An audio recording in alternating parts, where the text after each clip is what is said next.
അച്ഛന് തല്ല് കിട്ടിയോ? ഇല്ലില്ല, ഇപ്പൊ കിട്ടും. ഒന്ന് മൂപ്പിച്ചു കൊടുത്തേക്കാം. മുഹമ്മദ് റിയാസ് എന്ന പേരാണോ ഇവരുടെ പ്രശ്നം? മുഹമ്മദ് റിയാസിൻ്റെ മതമാണോ ഇവരുടെ പ്രശ്നം? മുഹമ്മദ് റിയാസിൻ്റെ വിവാഹമാണോ ഇവരുടെ പ്രശ്നം? അപ്പോൾ അതിനകത്ത് മതം കുത്തി കയറ്റിയിട്ട് അതിനകത്ത് എന്തെങ്കിലും ഗുണം കിട്ടുമെന്ന് നോക്കാൻ അവരൊരു സൂത്രപ്പണി ഒപ്പിക്കുന്നു എന്ന് പറഞ്ഞാൽ അത് അവർ തന്നെ കയ്യിൽ ഇട്ടോട്ടെ, അവർ തന്നെ അത് കൊണ്ടു നടന്നോട്ടെ, നമുക്കതിൽ വിരോധമില്ല. ഞാൻ അപ്പോഴേ പറഞ്ഞില്ല ഇങ്ങോട്ട് വരണ്ട. കേറി പി കെ ഗോപൻ, ഇപ്പോൾ മന്ത്രിക്ക് ക്ഷണമില്ല, പക്ഷെ മന്ത്രിയുടെ പേര് ആ ചടങ്ങിലെ ഫലകത്തിൽ നമ്മളൊക്കെ കണ്ടു. അപ്പോൾ അതുകൊണ്ട് തന്നെ എന്ത് സംഭവിച്ചാകാമെന്നാണ് നമ്മൾ അവസാനമായി ആത്യന്തികമായി കരുതുന്നത്. നാരായണിമംഗലം നാരായണൻ ആരാണെന്നാണ് നിന്റെ വിചാരം? അവൻ കലക്കാൻ പോണ കലക്ക് കണ്ടു. അയ്യപ്പദാസേ, കേരളത്തിൻ്റെ സമകാലീന ചരിത്രത്തിൽ ഇത്രയും അധപ്പതനം ഒരു രാഷ്ട്രീയ നേതൃത്വത്തിൽ നിന്ന് ഉണ്ടാവുന്നത് നമ്മൾ കണ്ട ഒരു ദിവസം കൂടിയാണിന്ന്. നിന്റെ ഒരു ഫോട്ടോ എനിക്ക് കിട്ടൂടാ, ഫ്രെയിം ചെയ്ത് വീട്ടിൽ കെട്ടിത്തൂക്കാനാ. ഒരു മുതലാളിയുടെ കയ്യിൽ ഒരു പാർട്ടിയെ വിറ്റാൽ എങ്ങനെയായി തീരും എന്നുള്ളതിൻ്റെ ഏറ്റവും വലിയ തെളിവാണ് BJPക്ക് ഇന്ന് സംഭവിച്ചത്. ഒരു മുതലാളിയിൽ നിന്ന് അങ്ങനെ ഒരു പ്രതികരണം ഉണ്ടായപ്പോൾ BJPയുടെ പ്രവർത്തകനായി നിന്ന് അതിൻ്റെ നേതൃത്വത്തിലെത്തിയ മറ്റൊരാൾ അതിന് ഒട്ടും പിന്നിലല്ല എന്ന് തെളിയിച്ചുകൊണ്ടുള്ള പ്രതികരണമാണ് നടത്തിയത്. എന്ത് ഭ്രാന്താണ് ഇയാൾ പറയുന്നത്? എന്നാ പിന്നെ ഞാൻ മറ്റേ എടുക്കട്ടെ. മുഹമ്മദ് റിയാസ് എന്ന പേരാണോ ഇവരുടെ പ്രശ്നം? മുഹമ്മദ് റിയാസിൻ്റെ മതമാണോ ഇവരുടെ പ്രശ്നം? മുഹമ്മദ് റിയാസിൻ്റെ വിവാഹമാണോ ഇവരുടെ പ്രശ്നം? കാരണം വൈകിയാണെങ്കിലും രാജേഷ് ക്ഷണിക്കപ്പെട്ടു, വൈകിയാണെങ്കിലും കൃഷ്ണൻകുട്ടി മിനിസ്റ്റർ ക്ഷണിക്കപ്പെട്ടു. അതൊരുമാതിരി മറ്റേ വർത്തമാനമല്ലോടാ. ഇന്നലെയാണ് അവരോട് പറഞ്ഞത്. വേറെ ശ്രീ ഗോപൻ, പേര് മതം എന്നതിലേക്കൊക്കെ കാര്യങ്ങൾ കൊണ്ടുപോകണോ? തീർച്ചയായിട്ടും BJP ആയതുകൊണ്ട്. BJP ഇന്ത്യ രാജ്യത്ത് രാഷ്ട്രീയ പ്രവർത്തനം നടത്തുന്നത് രാഷ്ട്രീയം പറഞ്ഞല്ല എന്നുള്ളത് അങ്ങേക്കറിയാമല്ലോ. മതം പറഞ്ഞിട്ടാണ്, വർഗീയത പറഞ്ഞിട്ടാണ്, ജാതി പറഞ്ഞിട്ടാണ്, സങ്കുചിത ദേശീയവാദം പറഞ്ഞിട്ടാണ്. ഇത്രയുമൊക്കെ സമീപനം സ്വീകരിച്ചാൽ കേരളത്തിൽ വന്നു നിന്നുകൊണ്ട് ഇത്തരം ഒരു അനാവശ്യമായ സമീപനം എങ്ങനെ ഇവർക്ക് നടത്താൻ തോന്നി? എന്ത് പിൻബലത്തിലാണ് ഇവർ നടത്തിയത്? സമാനമായ വേദിയിൽ ഈ സർക്കാരിന്റെ കാലത്തിരുന്ന ഒരു മന്ത്രിക്കാണ് ഇപ്പോ. അതുകൊണ്ട് തന്നെ മുഹമ്മദ് റിയാസിന്റെ പേരോ മുഹമ്മദ് റിയാസിന്റെ മതമോ അല്ല ശ്രീ ഗോപൻ പ്രശ്നം, അത് മറ്റെന്തോ ആണ്. അല്ല, നേരത്തെ ക്ഷണിച്ചു എന്നുള്ളത് വസ്തുതയാണ്. സഖാവ് G. സുധാകരനെ ക്ഷണിച്ചിട്ടുണ്ട്. അപ്പോൾ കീഴ്വഴക്കം അനുസരിച്ചും, ഇനി കീഴ്വഴക്കം മാത്രമല്ല, ക്ഷണിച്ചേ മതിയാവും. അത് പ്രോട്ടോകോൾ അനുസരിച്ച് ക്ഷണിക്കേണ്ടുന്ന ആൾ തന്നെയാണ്. പക്ഷെ പുതിയ കാലത്ത് BJPക്ക് കേരളത്തിൽ ഒരു തരത്തിലും വേരുപിടിക്കാൻ കഴിയാത്തൊരു സാഹചര്യത്തിൽ എന്തുകൊണ്ടാണ് ഇവർ വേരുപിടിക്കാത്തതെന്ന് ഇങ്ങനെയൊക്കെയുള്ള നേതാക്കന്മാരുടെയും ഇങ്ങനെയൊക്കെയുള്ള സമീപനം തന്നെയാണ് ഒരു കാരണം. എന്റെ വേളാങ്കണ്ണി മാതാവേ, ഇവന് കുറച്ചു ബുദ്ധി ഉണ്ടായിരുന്നെങ്കിൽ മന്ദബുദ്ധി എന്നെങ്കിലും വിളിക്കായിരുന്നു. അതും ഇല്ലാതെ. Mister Vattoli, think before you talk. കേരളത്തിൽ ഒരു നല്ല BJP പ്രവർത്തകൻ ഇതിനെ എങ്ങനെ ന്യായീകരിക്കാൻ പറ്റും? ഒരു സംസ്കാരമുള്ള BJP നേതൃത്വത്തിന് ഇതിനെ എങ്ങനെ ജനങ്ങളുടെ മുമ്പിൽ വിശദീകരിക്കാൻ പറ്റും? അങ്ങനെ ഒരു രാഷ്ട്രീയ വിശദീകരണം അവരുടെ ഭാഗത്തു നിന്നുണ്ടായിരുന്നെങ്കിൽ നമുക്കത് മനസ്സിലാക്കാമായിരുന്നു. ഇത് അവർക്ക് 10 പൈസ ചെലവില്ല ശ്രീ അയ്യപ്പദാസെ. അവരിത് ടോള് കൊടുക്കുകയാണ്. അവർ കരാർ കമ്പനിക്ക് കൊടുത്തിട്ട് ടോള് വിരിച്ച് അവർ പൈസ ഈടാക്കുക. നമുക്കങ്ങനല്ല. നമ്മുടെ കിഫ്ബി ഫണ്ടിൽ 5580 കോടി അടച്ചപ്പോൾ അത് കടമെടുപ്പ് പരിധിപ്പെടുത്തി.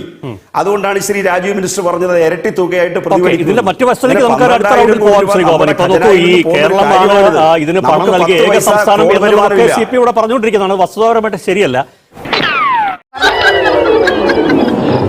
മറ്റ് സംസ്ഥാനങ്ങളും ദേശീയപാത സ്ഥലമെടുപ്പിന് പണം നൽകിയിട്ടുണ്ട്. ചിലർ സ്ഥലം ഏറ്റെടുത്തതിന് പകരം സ്ഥലം കൊടുത്തിട്ടുണ്ട്. കേരളത്തിൽ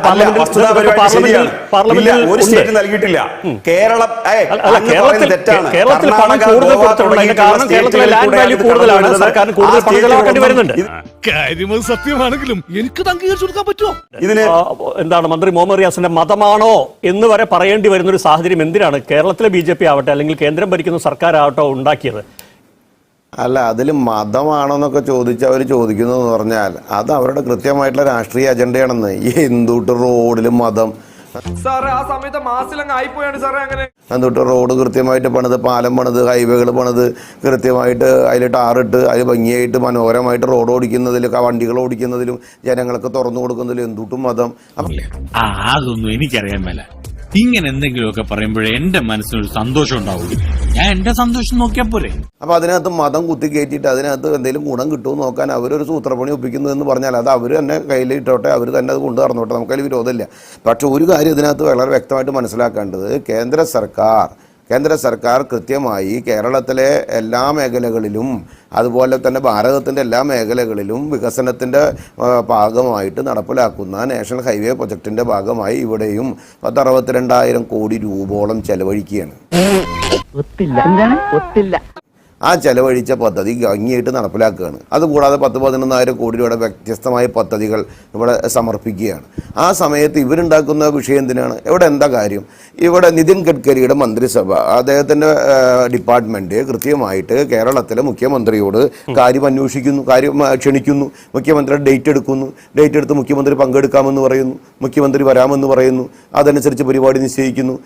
കൺസേൺഡ് ആയിട്ട് ആദ്യം റെയിൽവേയുടെയും ഈ പരിപാടി മാത്രമാണ് നിശ്ചയിച്ചിട്ടുണ്ടായിരുന്നത്.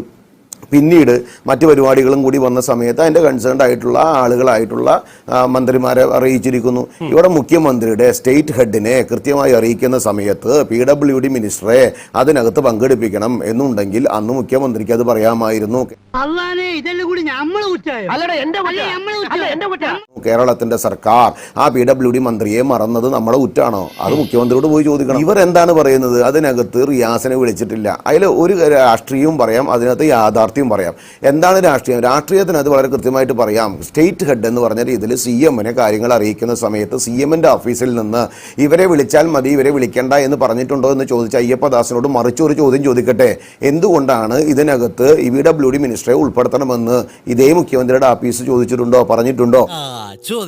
കേന്ദ്ര സർക്കാരിന്റെ പദ്ധതിയുടെ ഭാഗമായിട്ടുള്ള ഫുൾ 100% കേന്ദ്ര സർക്കാർ കൊടുക്കുന്ന പദ്ധതി, അതിൽ സ്ഥലമേറ്റെടുപ്പിന്റെ 25% ഇവർ കൊടുക്കാമെന്നതിന്റെ അടിസ്ഥാനത്തിൽ ഇവർ കൊടുത്തു. ആ 25% എന്ന് പറയുമ്പോൾ 5,500 കോടി എത്തിയപ്പോൾ ഇവർ പറഞ്ഞു ഇനി ഞങ്ങളുടെ കയ്യിൽ കൊടുക്കാൻ പൈസ ഇല്ല, ഞങ്ങൾ കൊടുക്കുന്നില്ല എന്ന് പറഞ്ഞു. 5,500 കോടി കിഫ്ബി എന്നാണ് ഇവർ കൊടുത്തത്. കിഫ്ബിയുടെ ചെയർമാനായിട്ടുള്ള മുഖ്യമന്ത്രിയോട് കൃത്യമായി കാര്യം അറിയുകയും ചെയ്യാം. മുഖ്യമന്ത്രിയെ ക്ഷണിച്ചിട്ടുമുണ്ട്, ഒരു സംശയം വേണ്ട. ബാക്കി 100% അത് സ്ഥലമേറ്റെടുപ്പിനാണ്. അതും പകുതി എത്തിയപ്പോൾ നിർത്തിയതിന് ശേഷം നാഷണൽ ഹൈവേ അതോറിറ്റി ആ കാര്യം കൃത്യമായി കണ്ട് ആ ജനങ്ങൾക്ക് ആ കാശ് കേന്ദ്ര സർക്കാർ തന്നെ കൊടുത്തില്ലേ. അത് കഴിഞ്ഞ് ഇത്ര അധികം പൈസ കേന്ദ്ര സർക്കാരിന്റെ ഭാഗമായി കേന്ദ്ര സർക്കാർ ഇവിടെ നടപ്പിലാക്കി കോടിക്കണക്കിന് രൂപ, എത്ര 62 കോടി രൂപയോളം ഇവിടെ ചെലവഴിച്ച് ജനങ്ങൾക്ക് ആവശ്യകരമായിട്ടുള്ള ഒരു വലിയ വികസനം നടപ്പിലാക്കി അത് ജനങ്ങൾക്ക് കൊടുക്കുന്ന സമയത്ത് ഇവർ പറയണ കിഫ്ബിന്ന് കൊടുത്ത 5,000, കിഫ്ബിന്ന് കൊടുക്കുന്ന 5,000, കിഫ്ബിന്ന് കൊടുക്കുന്ന 5,000 എന്റെ മറ്റു കാശിനൊരു വിലയില്ലേ? ഞാനൊരു സത്യം പറഞ്ഞ് വിശ്വസിക്കൂ, എനിക്കത് ഓർമ്മയില്ല. കേന്ദ്ര സർക്കാർ, ഞാൻ പറഞ്ഞു ഇതൊന്നും ഔദാര്യമൊന്നുമല്ല. ആ മുതൽ വരെയുള്ള കാര്യങ്ങൾ നാഷണൽ ഹൈവേ അതോറിറ്റിയാണ് ചെയ്തത് എന്ന് പറഞ്ഞത് ഇതേ മുഖ്യമന്ത്രിയാണ്. ഞങ്ങൾക്ക് PWDക്ക് ഇതിലൊരു ബാധ്യതയുമില്ല, ഇതിലൊരു റൈറ്റും ഇല്ല, ഇത് ചെയ്യുന്നത് മുഴുവൻ നാഷണൽ ഹൈവേ ആണ്, ഞങ്ങൾക്ക് ഇതിലൊരു റോളുമില്ല എന്ന് പറഞ്ഞതും ഇതേ മുഹമ്മദ് റിയാസാണ്.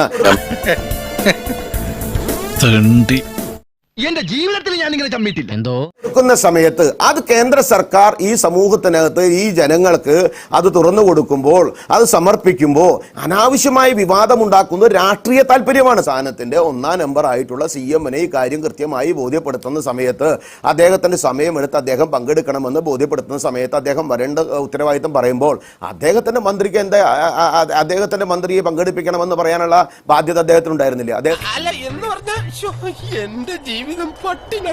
അദ്ദേഹത്തിന് വേണമെങ്കിൽ പറയാമായിരുന്നില്ല. എന്താ അദ്ദേഹം പറയാഞ്ഞേ? മുഖ്യമന്ത്രി പറഞ്ഞിട്ടില്ലെന്നാണോ? അതിനകത്ത് മതം എന്തിനാ കുത്തിക്കയറ്റിയേ? ഈ ചോദ്യത്തിന് ഉത്തരം പറയൂ.